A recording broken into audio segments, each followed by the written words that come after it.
This is Views in Paradox. Classics.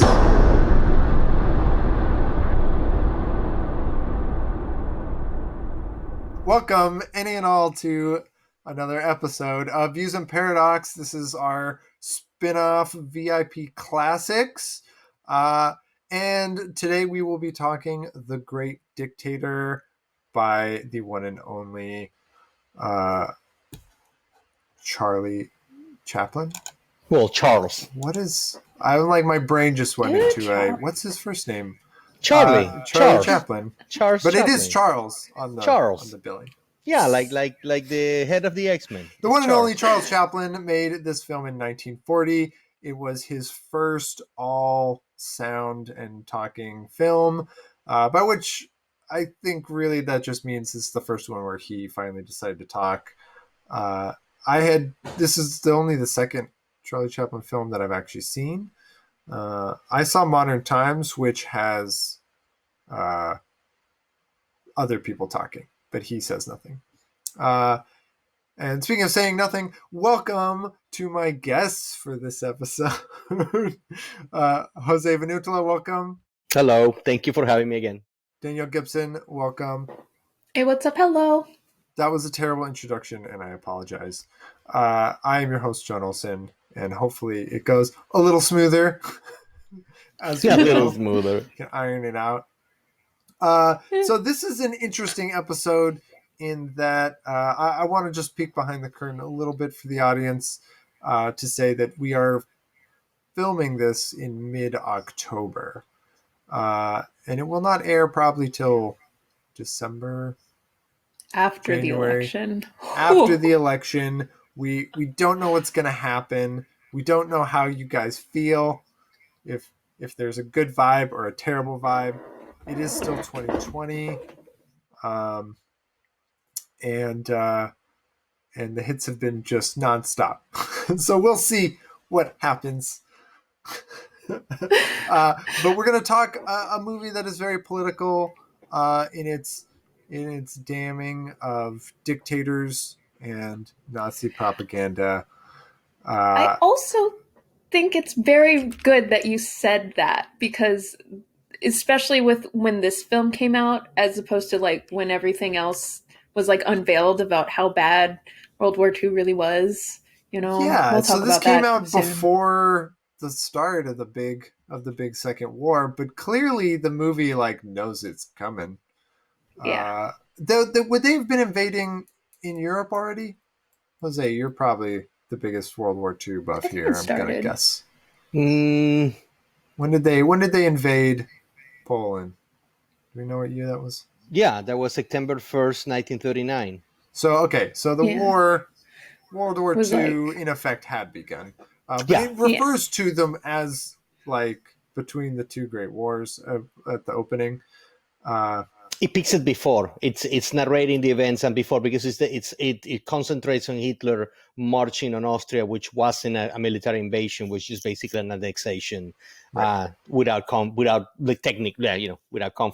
But you did mention something interesting. But Danielle mentioned something interesting too. Well, both of you. It's the fact that there's so much that seems that we shouldn't know, but yet we know that is happening, or is implied to be happening in a certain way, and that makes me very skeptic about a lot of stuff. In what kind of stuff? Well, and the kind of stuff that says like in the film, or no, it's just all the conspiracy theories about that a lot of things were exaggerated. Because I go if by 1940, when clearly you couldn't know what was happening behind the enemy lines, suddenly this artist knows all these intricate things about stuff. But this was nothing new when you think about it, right? It took there was a long gestation period leading up to World War II. I mean, think about this. So it's like we had a very clear idea that it was being run by somebody who was spreading propaganda and locking up Jewish people. That stuff would have been. But think about this. The age of telecommunications is. I mean, probably this is something that a history book can solve in a minute, and a lot of people that are watching will be like, okay, this is not even a question at this point. But if this movie came out in 1940, if this movie came out in 1940 and the decision of the Holocaust wasn't taken until January 20th of 1941, then why are they calling it concentration camps already? Because they still had the camps, and because the Yeah, ghettos like were a long prisoner. before But the they were ghettos were labor long camps. before things like Auschwitz happened, right? They were not addressed as concentration camps. They were labor camps. And then they were not addressed as death camps because we didn't know that they were killing people. So, But people saw it I feel coming. like it's It'd be also like, go ahead. I feel like it's really easy for them to say like, oh yeah, like if the Nazis use the term like, oh, we're sending them to the concentration camps, and then like they use that vernacular like, oh, like I'm fearful of being like sent there, but we still don't know what specifically is happening there. You know what I mean? Because people didn't know how bad it was until after the war. Probably this movie. Because you could make a film today about the way the ICE treats immigrants crossing the border in camps here in America, right? Right. And but then, if like something worse were to happen, say an election goes poorly and, things escalate over the next few years, then and you made a movie like at these times, like before it got really bad, then somebody else could come along and be like, I don't know that it'd be the same equivalent, I think. Yeah. I just find it interesting. Yeah. It's also just like easy to like label something and like there's the fear of like going there and not knowing what it is. You know what I mean? So I feel like it's, they could have easily known like where people were being sent, and they just don't know how bad it is. But I think I read somewhere that Charlie Chaplin said, yeah, if I knew how bad it really was, I wouldn't have been able to make this film. Yeah, I did see that. He said this like years after. Yeah. So it's like, he said later, he's like, I wouldn't have been able to make light of how the Nazis treat people if I'd known the extent of it. Right. That's what he said. I mean, it was still very bad before, but yeah.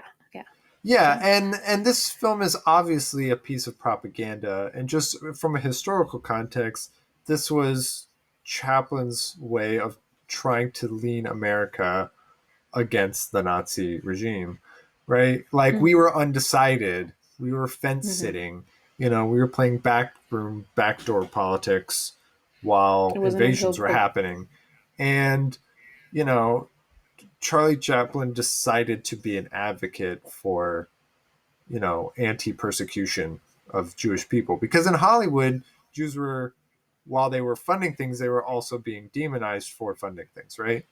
As has been the case with the Jews, right? Yeah. And so with the Jewish people, I should say, I feel like sometimes you got to say the whole thing. It's so loaded. Sometimes you got to say the whole thing.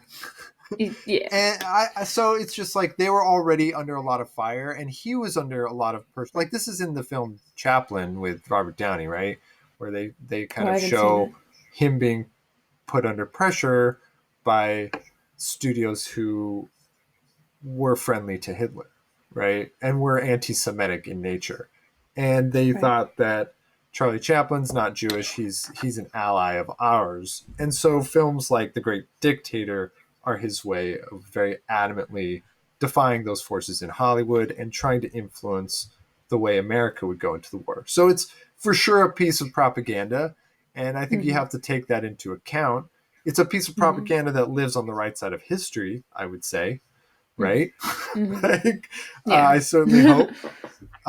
It denounces killing people, and it denounces evil, and it denounces dictatorship and the methods used to maintain dictatorship, right? And obviously Lieutenant Garbage, who is our Goebbels stand-in, does a which I love that name. Garbage. Garbage. That was like the first, I think that was the first joke that actually made me laugh. What are you guys kind of general, I know we're like getting deep already and this is great. What were some like general impressions as a comedy, as a piece of art, or just like overall kind of thoughts on the film in general to kind of kick us off? Danielle, why don't you start us? I want to start by saying I love satire. I'm all for it.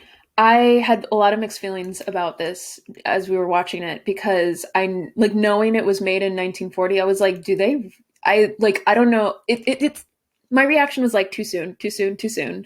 But it wasn't until the end that I saw like that whole speech at the end where I was like, okay, I respect the hell out of him for doing this. But also, it's I enjoyed watching it. I enjoyed watching it. I enjoyed the comedy. I enjoyed how like ballsy he was with it. Um, I enjoyed it. That's where I'll end it. All right. Jose, you want But to yeah, give some I had initial like thoughts? I was conflicted, but yeah. This is not the first time that I watched this film, but this is probably this is probably the one time that I watched it and I did not enjoy it as much as I enjoyed it previously. I'm not completely sure why it was that, but it just simply didn't impact me the same way that, I mean, maybe I was looking at it through with a more critical mind, like thinking ahead, like I'm gonna be talking about this and trying to figure out like not to be entertained by it, but to be in like to see the layers on it. And then I thought I was gonna find way more than what I found. Which is not necessarily something that is not consistent with me watching Chaplin. And it feels like the more Chaplin films that I watch, the more that I understand that he understood and he wanted to be instrumental on changing people's minds. And then he brought the heavy philosophical questions in most of his films. I enjoy that, but it's not spread throughout the film. It's just certain. It's like it's an excuse for comedy that eventually gets to a point in which he goes, okay, now I'm going to take you, now I'm going to tell you something serious, and then I'm going to make you laugh, and then I'm going to take you something serious, and then I'm going to make you laugh. So it's not heavy. It just has moments of heaviness. Yeah. I felt similar to you guys. The whole film is like one big sucker punch. It's like, look this way, look this way, look this, bam, right? It's like because it feels like it's building up to a big punchline, and then instead of a joke, it ends on like this really heartfelt, serious speech about human rights and decency and democracy. Like it just goes full hardcore serious, like right at the end. It's such a hard left turn that I felt like my ruminating on it was to the effect of like I didn't feel like it was set up at all. Like as a filmmaker, my critical brain kind of doing what Jose was doing, right? Like thinking about it, structurally thinking about it, you know, both in and out of context of its time. And like if you take it in a modern context, I was just like, if somebody handed me the script, I would be like, why is the barber such an idiot throughout this whole film, just to have him take this like super like sincere, intelligent, eloquent turn, right? Like he's just the tramp for the rest of the film who says things occasionally. But that would be like my big critique, is that just like it really, but also maybe that's the point, is that it takes you out of the film entirely, right? Yeah, I felt like it needed that, honestly, because I feel like it makes light of all these different situations, but it doesn't. I think it needed to. I think it would have been irresponsible for him to not directly say, "Hey, this is fucked up. Like, we need to not do this," because then it's like you risk people misinterpreting it and like taking it and running with it in whatever way they want. If that makes sense. He just does it so out of character and out of tone that's true. with the rest of the film. Like I loved the speech. It's a good speech. I've actually seen that speech on Facebook a number of times over the last few years. I never saw it in this context. I was like, oh. Yeah, I'd never seen it in the context. As we got closer to the end of the movie, I like got ahead of the film and went, okay, this is what we're gonna do. Like we're gonna take a hard left at when they escape the concentration camp. I was like, okay, I think I finally get what the context of that is, because I thought it would be more of them switched places. Like I thought they were going to switch places like halfway through the film, the way that the plot seemed to be going. And then when they didn't, I was just like, what are these two separate films that I don't know? They don't even have like especially contrasting styles. Like the dictators are all played like, for like hardcore slapstick and like, this like very tongue-in-cheek murder sociopath comedy. But the laughs, like the comedy in the other half, in the ghetto, is also a lot of slapstick and like people being kind of ridiculous. And I felt like I wanted more contrast for it to fit.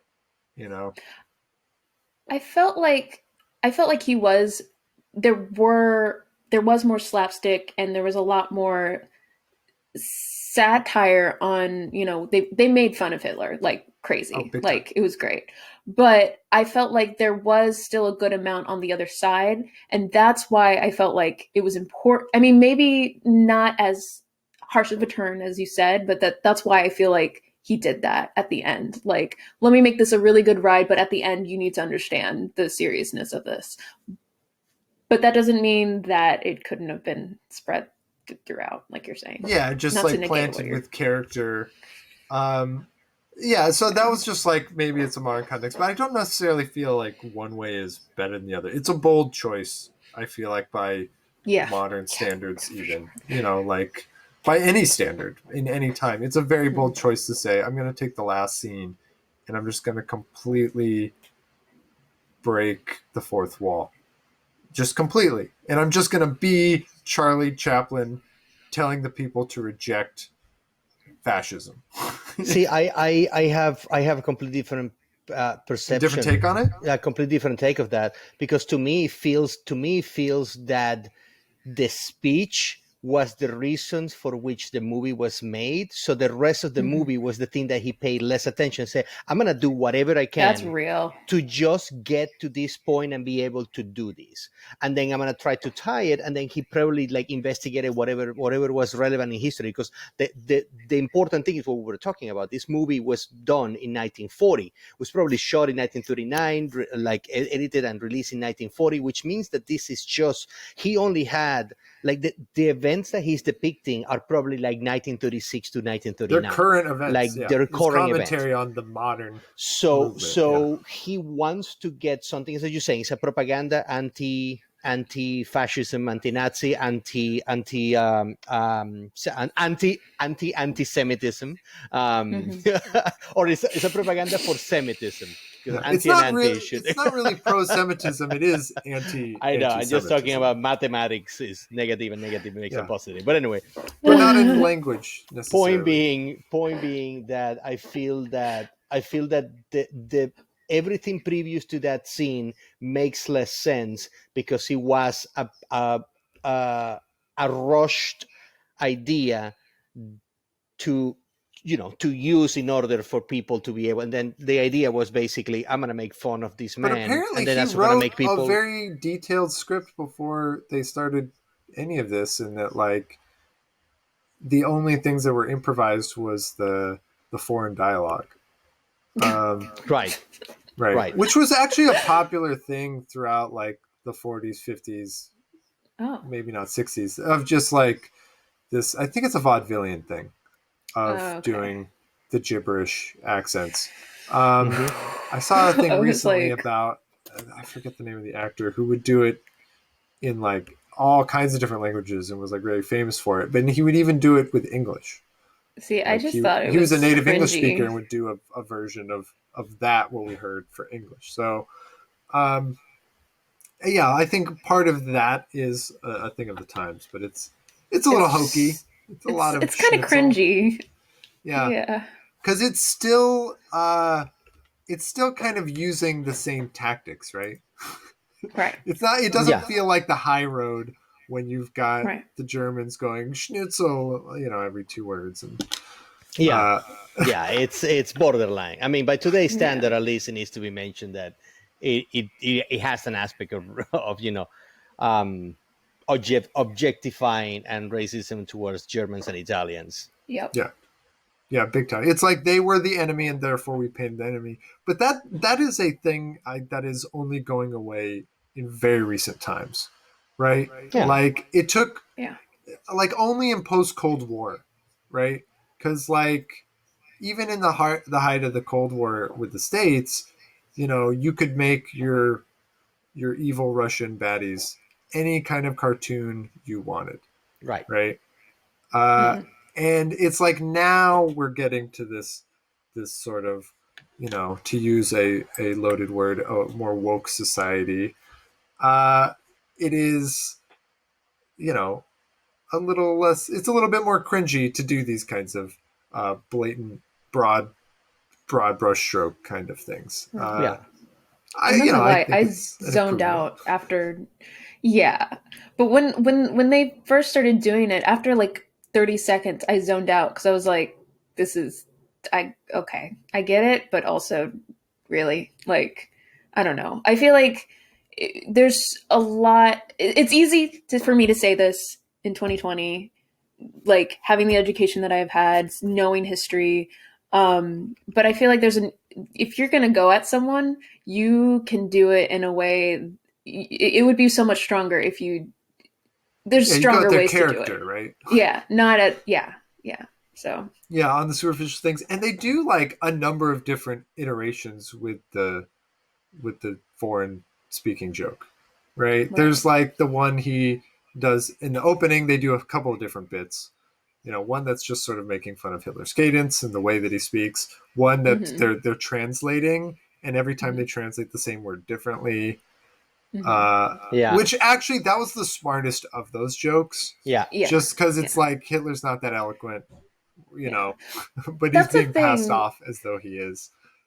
That's the thing. Like, I liked them. I didn't care that they were making fun of him, like, and how he specifically spoke. It was just like the overall, like, how Germans speak. It was like there was a line.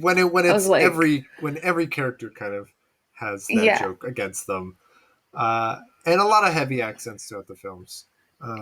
Even the Jewish characters, there's like, I feel like there was more diversity than in a lot of older films in terms of the Jewish stereotypes on display. It was like, lots of different Jewish stereotypes, but they were all stereotypes like throughout this film.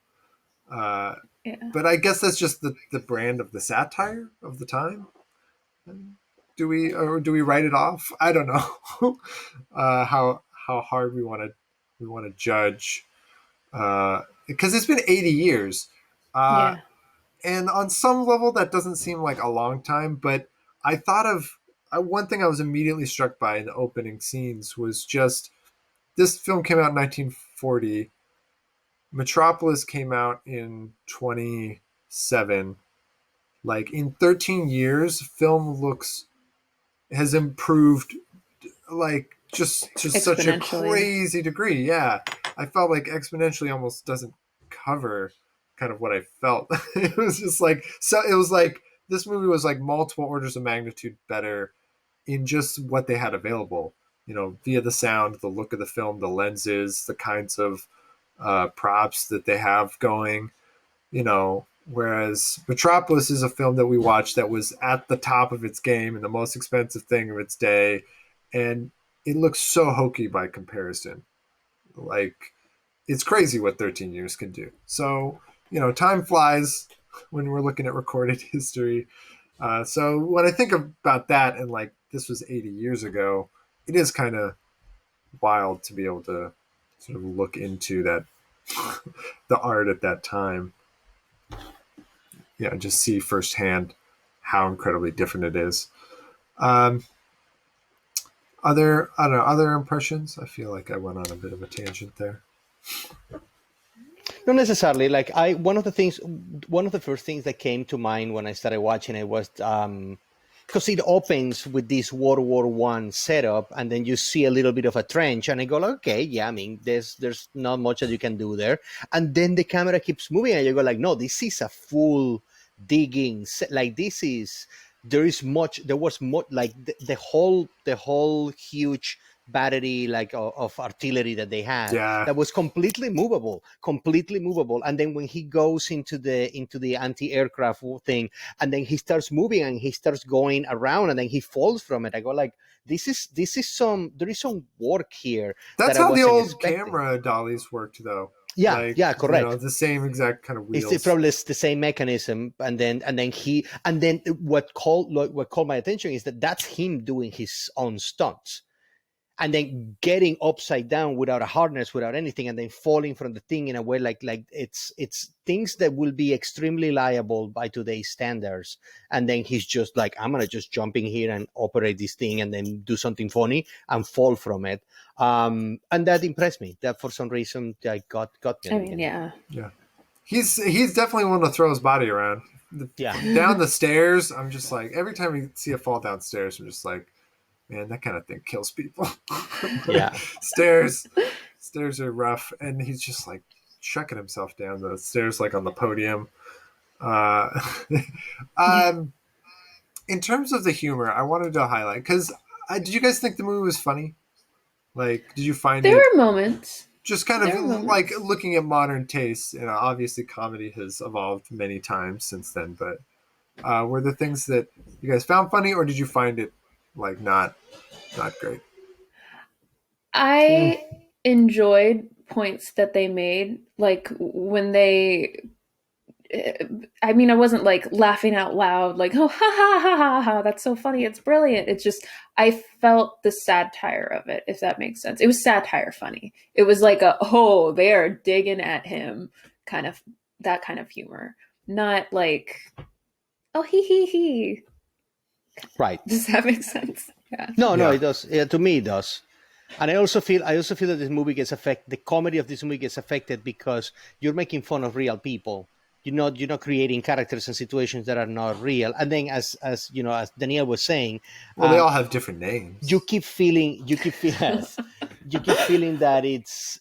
There's a part of me that plays the devil's advocate there and says, okay, you keep feeling that it's okay.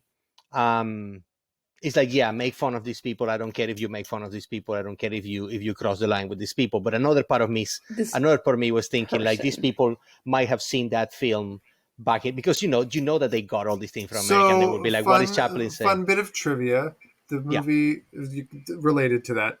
The movie was banned, of course, in all Nazi countries. Of course, but Hitler was known to have secured a print of the film through Portugal, and it is on record that it was screened twice, but nobody knows what he thought of the film. But Hitler, for sure, watched this movie perhaps even more than once. Yeah. I read somewhere, I don't remember where, so take it with a grain of salt, that he condemned it. Like, he was like, nope. It was banned even in post-war Germany for a long time. Like, because of the too soon thing. Too soon thing, right?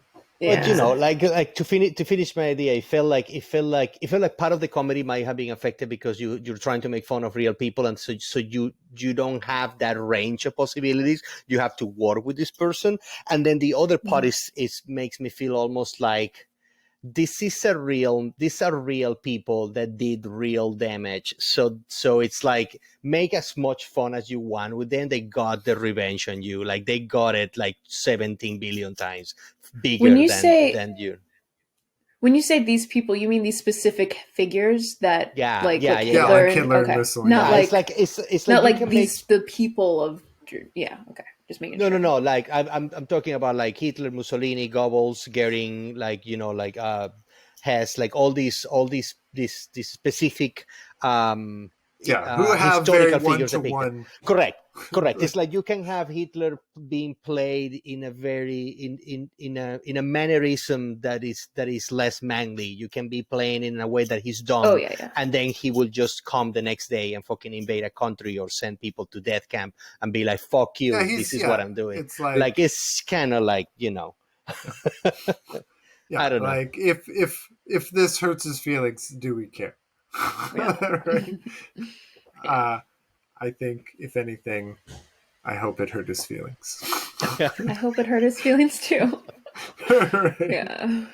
Yeah. I felt like a lot of the comedy didn't really like make me laugh that much. There's a lot of very vaudevillian slapstick and like him dancing around, like hit over the head, like these gags that go on.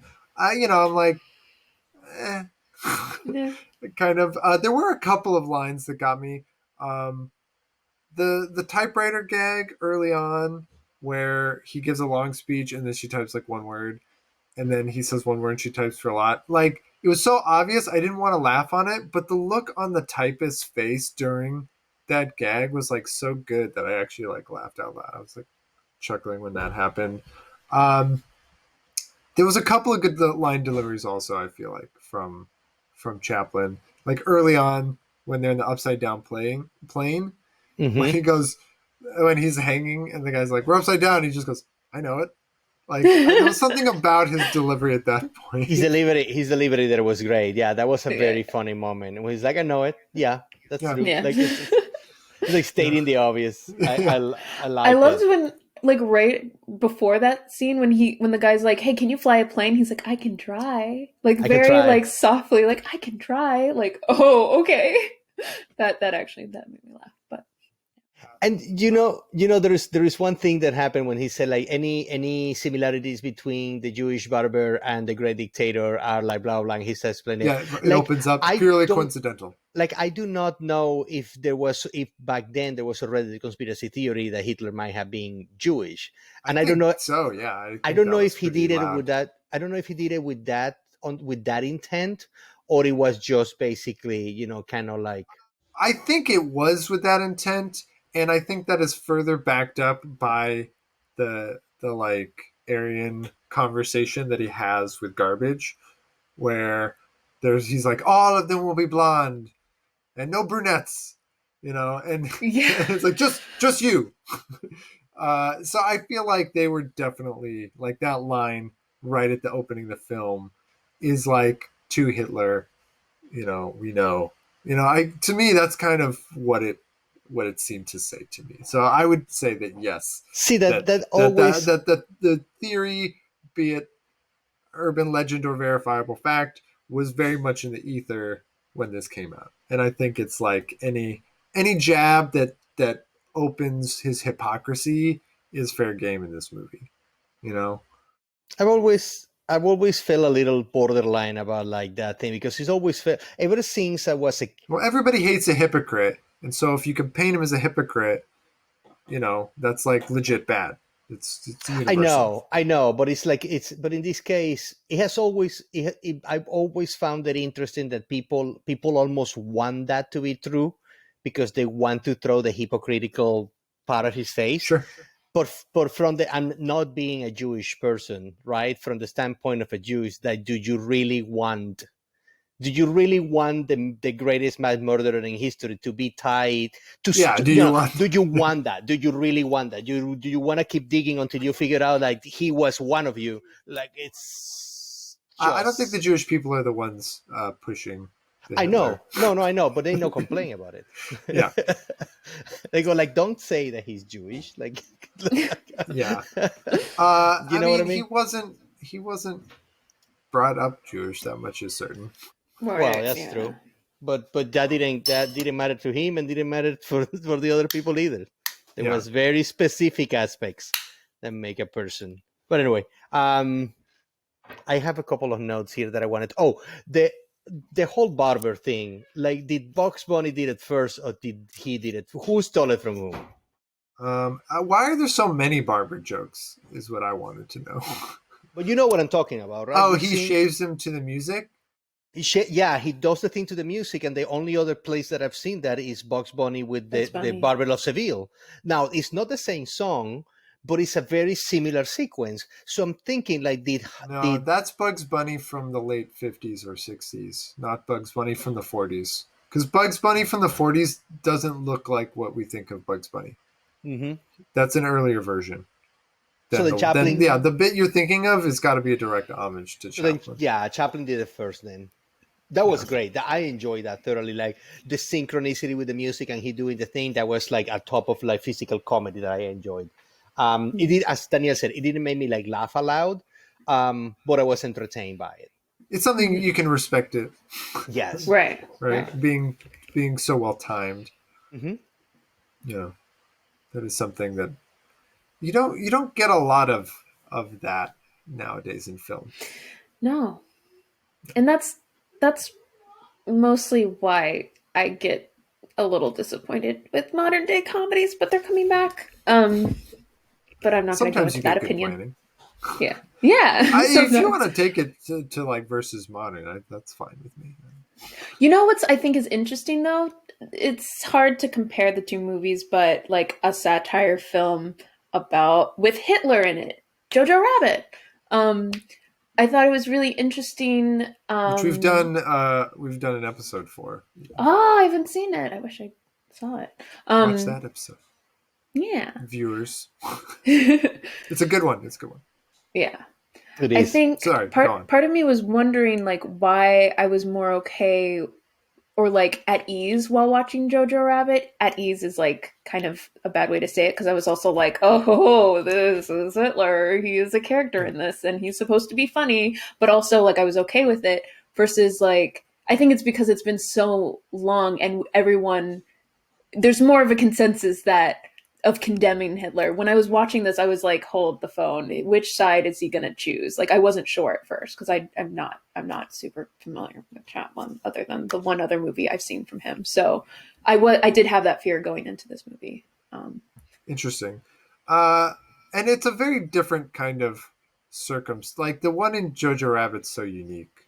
Yeah. In that, like, yes. he is, an imaginary version of Hitler Right. to just like a kid at time. I love that perspective that film has, its take on that.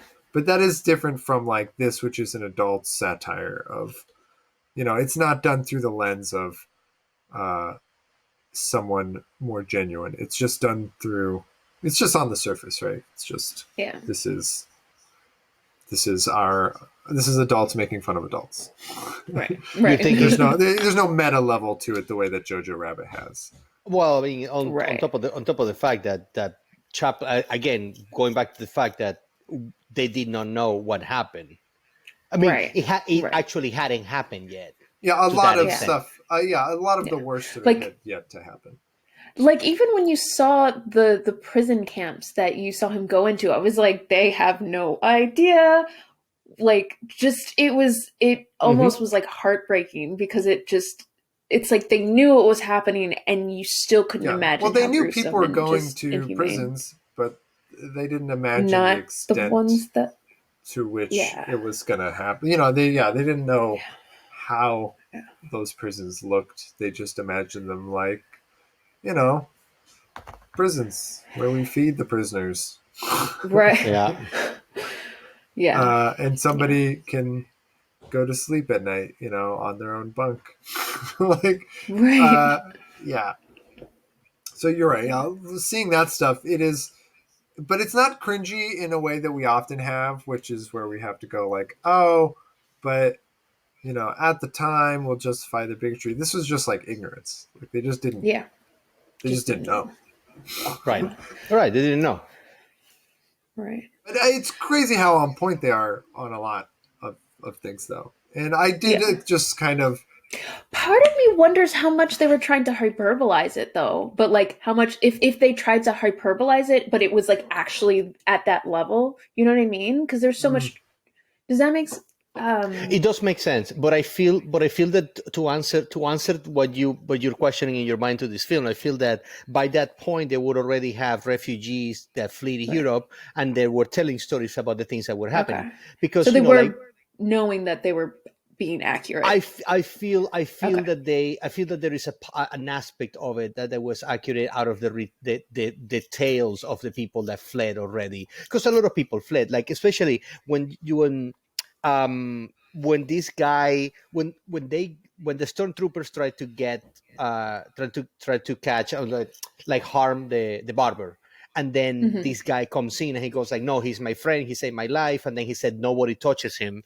That actually did happen over there. Like people like it's ludicrous to think that an entire nation, nobody in power had ties with somebody who was Jewish, and eventually at some point used their own tie to say, hey, I'll keep you safe, I'll help you live. Like not everybody was adamant about the hatred of it, and then some of them were just like, okay, these are the times I have to play the part. And then but that specific protection, including Hitler itself, did happen. Like Hitler had one Jew that he was protecting and eventually helped or allowed to leave Germany under his own signature. And then a lot of his people underneath him probably had a lot of people that were protecting or helped escape in anticipation. So that was an actual reality. Right. Yeah. Okay. Well, and I think that there's a moment in the film that is like so prescient and like also very telling of why things kind of got the way they did. And it's like there's the guy who the like elder Jewish man who's like kind of the in charge of the neighborhood. It seems like he's like the he owns the places and kind of calls the shots. He's having a discussion. He's playing chess with the other guy, and they're talking about. He's like, "Oh, it's not so bad right now, right? And why can't you just enjoy it while it's gone?" He's like, "It'll get worse. It'll get bad again." He's like sure of it, right? And it'll get worse. It always does. And he's like, "Oh, you can't even be happy while things are good." And I think that like one, like that, like they had no idea how right they were when writing this line. Like Charlie Chaplin, I don't think could have even wouldn't have wanted to entertain the idea of how bad it truly would get.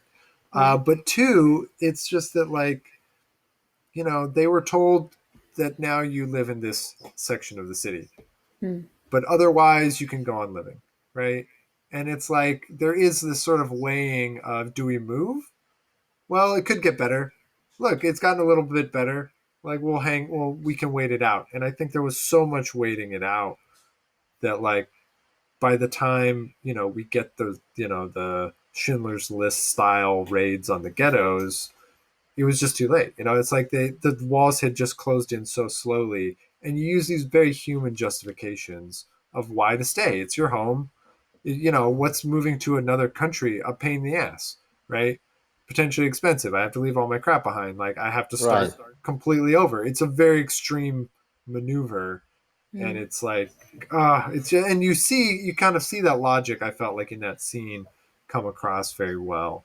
Like you said, Jose, the film has like these moments where it gets kind of deep and serious, but they're like small moments throughout the film in between these like really long-winded sort of slapstick sequences and like very over the top satire of the way Hitler operates, and just like how much impunity he has. Right. And it's the kind of thing. It's the kind of thing that people cannot predict these things. Like I remember when, like 4 years ago, when we did not know that Trump was going to win. I mean, like everybody is talking about like if he wins, I'm going to move to Canada. And I challenged the idea of finding a single American who had actually, moved to Canada under the threat of this guy who is supposed to end the world in 4 years, and then if we give it another 4, he's gonna just even end it even more. It's like nobody's moving to Canada. Well, like, we also have this idea in America modern now that like, well, we have to stay and fight for a better country, right? And that idea wouldn't have been kind of the same in Jewish ghettos in Germany, right? Like they were already kind of on the fringe of that government. I think it's a hopeful. Society. I think it's a wishful thinking. I think it's just like, do I really want to do this and then find out that nothing happened, or or I'll push comes to shove. It's just that you never expect it to get that bad. Yeah, of course. Yeah, no one. Yeah, you don't expect the genocide until the genocide happens. That's repeated throughout history, right? Like they wouldn't ever be even remotely effective if people saw them coming from the distance they should. Right. Yeah. Danielle, you looked like you had something. No? I have I had a thought on basically like after the speech. I think is really interesting because the whole time we see actual Hinkle talking and everyone's cheering him on, and then you see this like complete change in character who's the actually the barber, and then everyone's just like yes. I had so many mixed feelings about that because part of me felt like, one, it either shows how like neutral a lot of people are and like how easy they are to be swayed each way, or it shows how fearful everyone was, hopefully, of Hinkle, and they just followed him because they didn't want to be killed, and they were like actually relieved that he had this change. it made me think so many things when I saw that. And I don't know if that was purposeful. I don't know if that's like me just being glum about the world and how like I saw it many as people in a love much Trump. more cynical light, I think. Because to me, I looked at it as a very cookie cutter way to get the audience on board. Right? Because once we go to the speech, we never cut to Garbage or the other generals or Schultz. We never cut to them again. Right. So we don't get to see like their final reaction to things. It yeah, to me, it was like as soon as he starts to make the speech at the end, like we kind of cut away from the film. Right. And to me, like it is a fourth wall break. And so to me, the cheers aren't necessarily the Germans he's talking to. It's it's the audience. That's cheering for democracy. So, and maybe that's a more cynical approach. No, like a less artistic one that you're. I feel like you're theorizing a very artistic and cerebral approach, and I'm looking at it more of like a cynical audience manipulation technique. Yeah. But it's hard. So you could be right though. No, but the thing is, I see both sides of it. I don't. It just made me think that, and it made me think. I don't know. It made me feel really.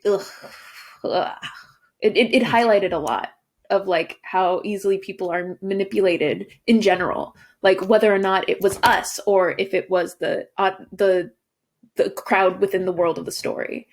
You know what I mean? Because I even feel like his speech to what's the woman's name?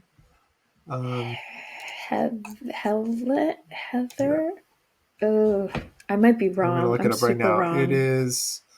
Where is she? I'm probably. I think it is Hannah. Hannah. My best friend. So his speech to Hannah at the end to me isn't the barber talking to her either. Right? It is still like Charlie Chaplin. He wanted to say Chapman for some reason. Maybe it's because we were talking about Chapman University earlier.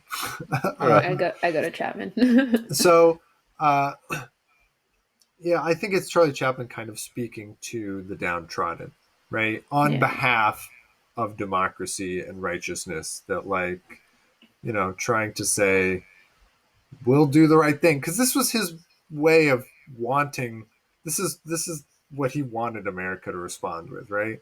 Like that we will fight for the values that we claim to hold dear, right. That like the sun will shine again, it will get better, even though like that scene is really rough to watch knowing it's 1940, right. And that like the end is nowhere close by, like we've got years of horrific turmoil ahead of the worst hadn't happened yet. Yeah, it had not yet begun. Even though like already clearly bad things were happening. And that just gives me so much fear with our, like, when is this episode going to be? What is the result? What's gonna happen? Like, are we gonna have to record an addendum, like a coda post-election to this episode? I don't know. I feel like a lot of these movies, like, it's a very anxiety-inducing film to watch, given our current.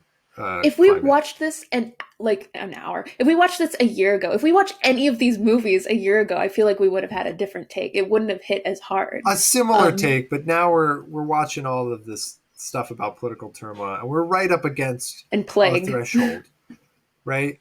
Yeah, we're on a threshold of some kind, and we don't know. The boat is teetering on the sea, and we're going, is it going to capsize or is it going to right? Look, I feel that there are. I mean, I don't know how you both are gonna take these, but like throw it at us. Like if I cry wolf every day, one day I'm gonna be right, and then that day I'm gonna be like, see, I've been crying wolf for 10 years, and then somebody's gonna be like, yeah, you've been crying wolf for fucking 10 years. Like one of them is gonna stick. it's like it seems that what we're facing right now, what this movie is saying at the beginning, since insanity cut loose, liberty took a nosedive, and humanity was kicked around somewhat. I mean, this was 1940 when he wrote this. It feels that if you fast forward to 1960 and you have the Soviet Union and the Iron Curtain, then you could take the statement and then cry wolf. If you go to the 1970s and then you get That's Vietnam, not crying wolf though. That's just looking out the window and saying it's raining. Oh, but what I mean is that crying wolf is saying that there's it's a misdirect, right? Yeah. It's saying there's danger when there isn't, so that when I say there's danger and there is, you no longer believe me, right? It's mistrust. But this is like accurate every time. No, but this is something that's like, there's air outside. It's like give me a moment, like it's like when Bush was president, and then we thought that it was the end of the world, and then Bush was terrible. For the record, Trump becomes president. Will gladly make a political statement and say that until very, very, very recently, I was adamant that Bush was the worst president in our history and that he did terrible, horrible, unforgivable atrocities. Trump is really trying very hard to convince me that he's worse with his just constant shenanigans. But I blame our continued wars that still go on today on Bush. So if somebody cried wolf on Bush, they were right. There was a wolf. I know. For the record. I've seen Vice. Vice so is great. I have to make a quick aside and tell you guys something, and the audience, because I have in my possession a supercut, if you will, where I combined Vice and the movie W. So I watched Vice. I watched it a couple of times. I edited them together. It's a 4-hour movie. It's like 4 hours and 2 minutes. I'm trying to get the file size small enough I'm trying to get it to under 500 gigs so that I can put it on Vimeo, because it will get taken off of YouTube immediately. But they cut together really well, actually. They're very different films, but also the facts line up in shockingly important ways. Wow. Yeah. So I'm not a fan. Yeah. To any conservative listeners. Oh my God! I need to see it. Okay, I'm sorry.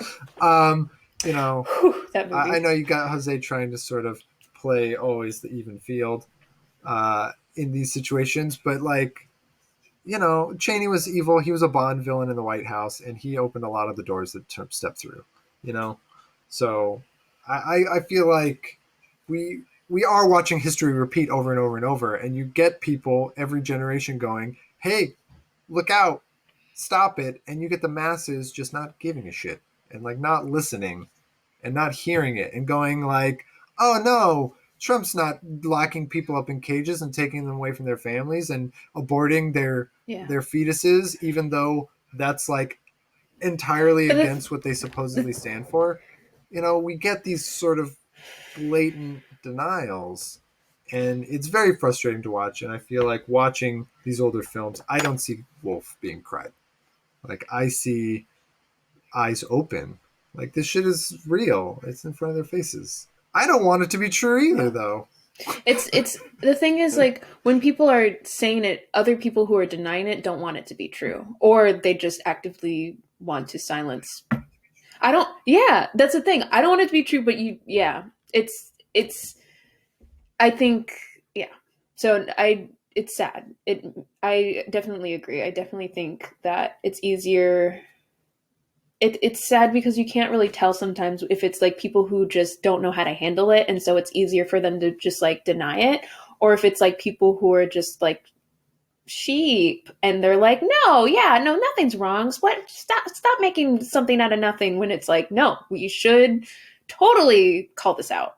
If this all blows over, you could then accuse us of crying wolf, but it would have been for a good purpose, right? And so, I think that this movie, and I'm saying this very aware that we are at 54 minutes and 10 seconds, and then that's. Sure. But I feel that the real meat and bone of this movie, it's to watch it and then to talk about this human thing that keeps repeating around every ages, and again, I'm gonna repeat it: Chaplin, Every single film that I've seen with Chaplin is very critical of what is happening right now. Modern times, it's like what machines are doing to us. The Great Dictator, what is this loose? You don't make films for the future audience. You make films for a modern audience. But right? the interesting thing is that his audience, like his messages, are as relevant today as they were back then. And then he has a couple of like great, like I wrote a couple here. All of the movies we've watched are as relevant today as they were when they came out. Yeah. So far. There is this part where at the end of the movie where I don't remember the name of the guy who the German who's his friend that eventually gets him out of the concentration camp and all the stuff, and then he says he goes like, what is happening? It's like, you're invading Austria or something like that, whatever. And then he gets the speech, and then he says, do I need to talk? And then the response of the guy is that you must speak. It's an only hope. And I think that it's not to him, it's to everybody. Like it's like you must. That's true. That's the actual transition, right? You must speak. It's an only hope. Why do we end on the chairs joke? I gotta wonder. On the whom? The chairs. Like the last joke in the film. Is a like chair. He breaks a chair, and then we're just gonna shuffle them around needlessly. He really liked that "let's shuffle things" gag. Yeah, it was a strange joke to They kind of did that with the coins too. Yeah, big time with the coins and the cakes. First with the handing out the cakes. I love how he takes the coins at the end. He just keeps the coins. Yeah, he pockets them. It's such a little motion, but I also caught it. I was like, yeah. I particularly enjoy every time that he will just do the Nazi salute, and then the other person does the same thing, and then they don't know if shake hands or like joke. Yeah, like constantly. I enjoyed it. I enjoyed that joke. Let me see. I have a couple of other comments here. This got kind of heavy. I feel like that's been a theme with discussing these classic films. I think that's important, though. I think it's good we talk about it. We bring it. Not bringing attention to it is a disservice, I think. So. Yeah, and it's like the film is asking you to talk about this kind of stuff, right? Yeah. But at the same time, it's like there are, some mildly condemnable things about it, which we kind of mentioned earlier. Just in terms of like not taking the high ground, despite wanting to be on the high ground. Right.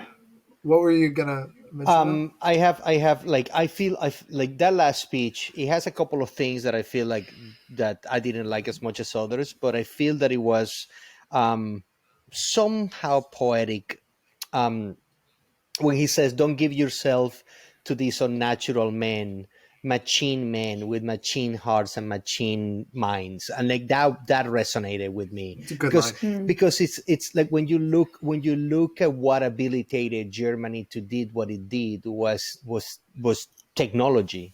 Like this is still very in line with Metropolis, right? Yes, it's like it's like you get this ability to do you get this ability to build things that can do a lot of harm, and then there is no scenario in which somebody in the world is not going to build it.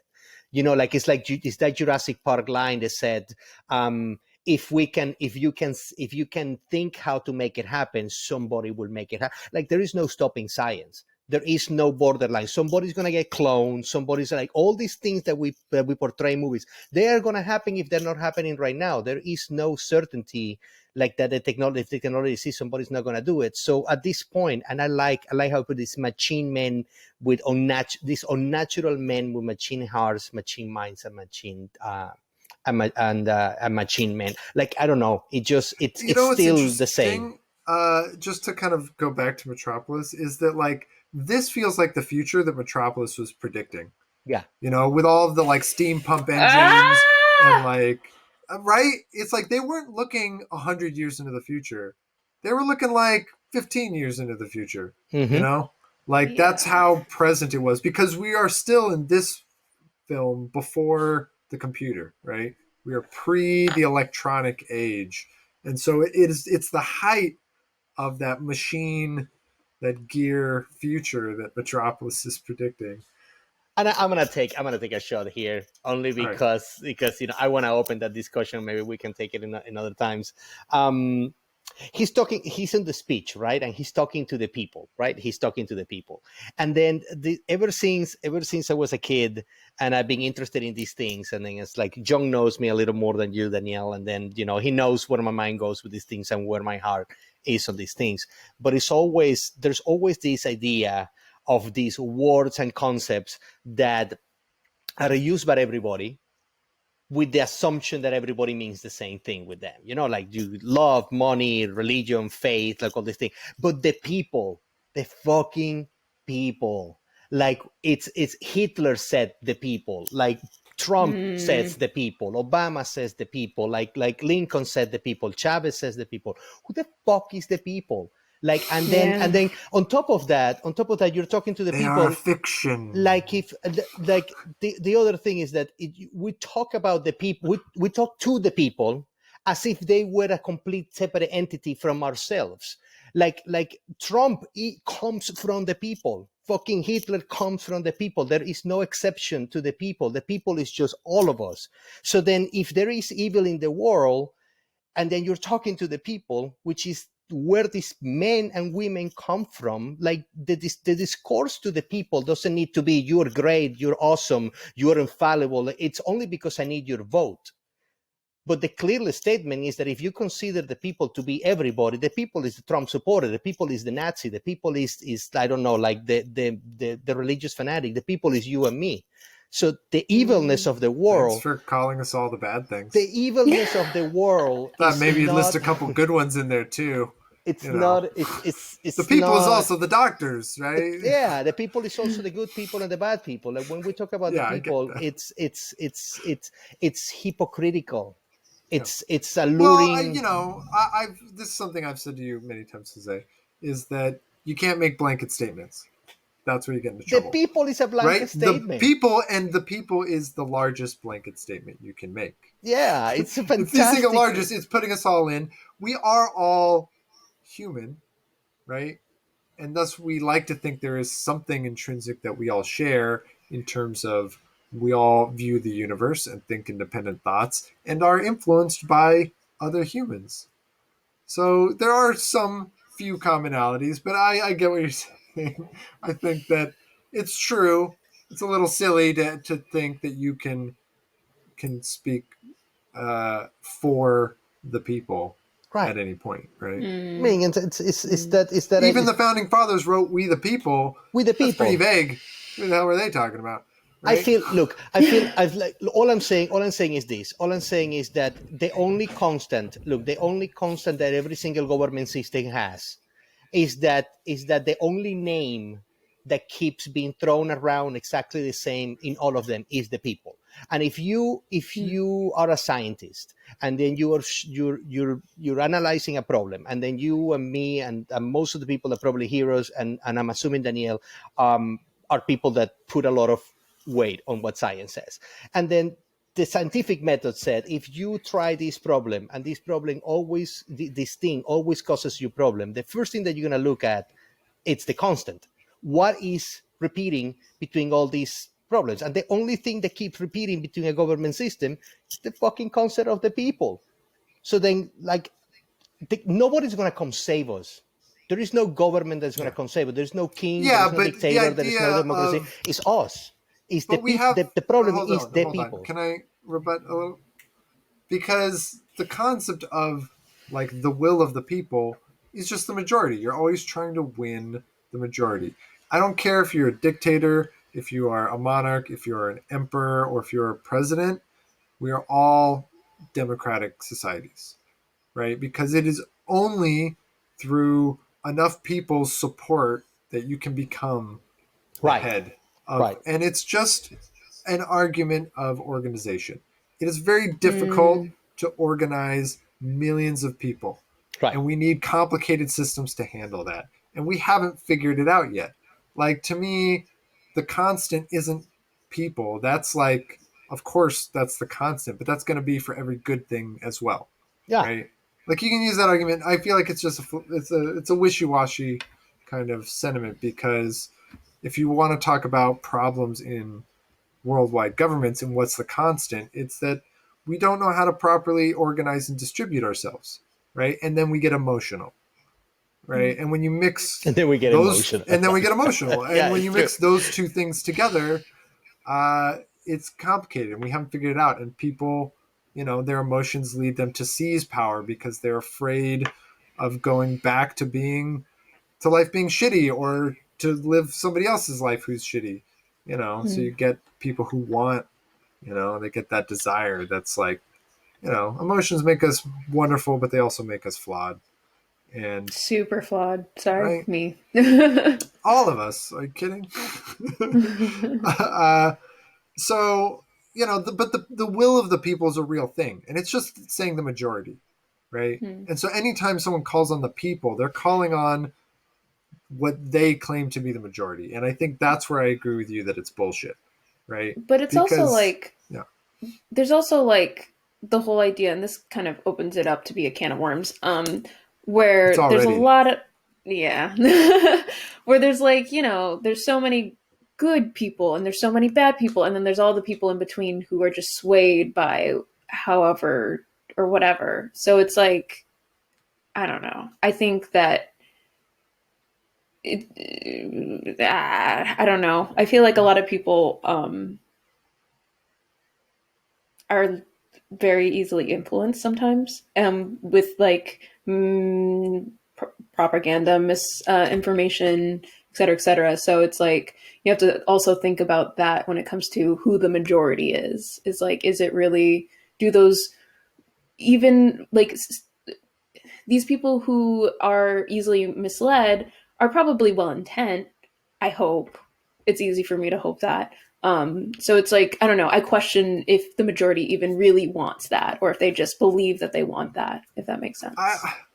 History would suggest that the majority of people are apathetic about larger events on the whole. Right. And that we are far more concerned with our day-to-day lives and our social standings within immediate circles. And like this idea of everybody being involved in government is something extremely new. It's it's a new thing that we're still learning how to cope with. Is that it's like, crap, we're trying to impress upon each other. We've got major forces trying to impress upon the people that you need to be involved, right? That you need to be politically active, that you need to have your eyes open, and that's quite frankly a very new concept. It's like, for millennia, you just had like these really strict social classes. You're a serf, a farmer, you're a hunter now, a warrior class, and maybe if you're lucky enough to be in the warrior class, you get to bully some people around. But like, if you're the farmer, you just like hope that you can kind of get away with paying a little less to the tax collector, or that you can make a little bit more at the market. And like, the war doesn't matter until it's burning your fields down and you physically have to run from your home. Right. Yeah. So there is a can of worms there. Yeah. I'm not trying to. For sure. Yeah. This is for like a bar, a beer. Yeah. And then just fucking... we'll have to have a separate conversation. Yeah. It'll be interesting to see what sort of comments appear, what the world looks like when this comes out. Right. We picked an interesting time to do all these in October of 2020. A crazy month to be alive. I think it's important for all of us to say that we wish the best for the world. We want everyone to make the right decision. We want everyone to vote. Hopefully everybody voted. Yeah. Yeah. I want universal health care. I want universal basic income, and I want prison reform. Among those are some of my personal top ones to throw out there that I hope we can get. I get behind those. Yeah, and less war would be nice also. Less war would be great. I work with veterans often, and that work would be a lot easier and more pleasant if there was less war. Yeah. And there would probably be less of them that we need to help. So, hopefully you've gone out there and done the right thing. Stay politically involved. If we lost, stay. If we won, stay. Right. Don't get complacent. Stay strong. Stay strong. vigilant. Yeah, it'll be interesting. Thank you guys so much for joining me for going deep on some heavy political conversation this time. We've talked about death. We've talked about society. We've talked about politics. We're covering it all. We've even talked a little bit of religion. So no topic is too taboo here. as long as the film dictates that the conversation go there. Jose, thank you so much for joining us. Thank you for inviting me. Thank you for doing this. And then, let me just mention this thing, because I think it's just like, it's interesting that this is our fifth film? Fifth. Yeah. So it's Nosferatu, Metropolis, Seven Seals, Seven Samurais. Samurai. Okay, so then this is probably it's like, for some reason up to this point, it's either German or it's talking about the Germans. Like, we need to start going somewhere else, man. Yeah, we are gonna get somewhere else here. I'm pulling up next the one is order.